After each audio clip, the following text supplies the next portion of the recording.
భారీ ఓటింగ్తో big change. పిఠాపురంలో గెలుపెవరిది? రాష్ట్రంలో ఎన్నికలు ముగియడంతో విజయం ఎవరిని వరిస్తుంది అని ఎవరికి వారే లెక్కలు వేసుకుంటున్నారు. ఇదే సమయంలో కొన్ని నియోజకవర్గాల్లో గెలుపు ఓటములపై సర్వత్రా ఉత్కంఠ నెలకొని ఉంది. అలాంటి వాటిలో పిఠాపురం ఒకటి. జనసేన అధినేత పవన్ కళ్యాణ్ పోటీ చేయడంతో ఇక్కడ ఫలితంపై రాష్ట్ర వ్యాప్తంగా ఆసక్తి నెలకొని ఉంది. దీనికి తోడు గత ఎన్నికలతో పోలిస్తే పెరిగిన పోలింగ్ ఎవరికి లాభం కలిగిస్తుంది అనే చర్చలు సాగుతున్నాయి. పిఠాపురంలో 86.63% పోలింగ్ జరిగింది.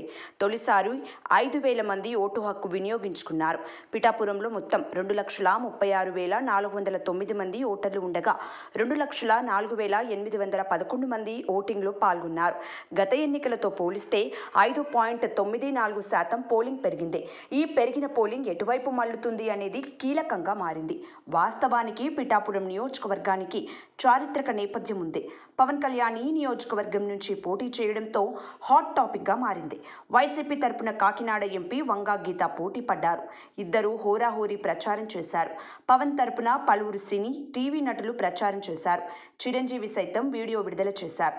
అదే సమయంలో ప్రచారం చివరి రోజు గీత తరపున జగన్ ప్రచారంలో పాల్గొనగా పవన్కి మద్దతుగా రామ్ చరణ్ పిఠాపురంలో పర్యటించారు. దీనికి చివరి రోజు హై వోల్టేజ్ వార్ సాగింది. గీత ఎమోషనల్ స్పీచ్ ఓటర్లని కదిలించిందా అనేది కీలకంగా మారింది. ఇక ఇద్దరు ఒకే సామాజిక వర్గం కావడంతో పిఠాపురం పోరు ఉత్కంఠ రేపుతోంది. 1955లో పిఠాపురం నియోజకవర్గం ఏర్పాటు అయ్యింది. 1978 తరువాత ఏ పార్టీ కూడా వరుసగా గెలిచిన సందర్భాలు లేవు.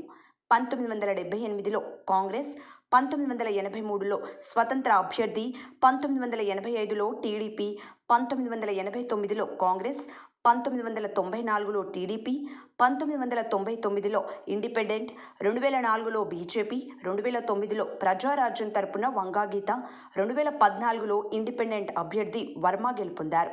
గత ఎన్నికల్లో వైసీపీ తరపున పెండం దొరబాబు విజయం సాధించారు.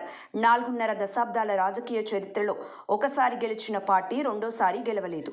2019లో వైసీపీ అభ్యర్థి గెలవడంతో ఈసారి గెలుపు పవన్ కళ్యాణ్దే అని జనసేన లెక్కలు వేస్తోంది.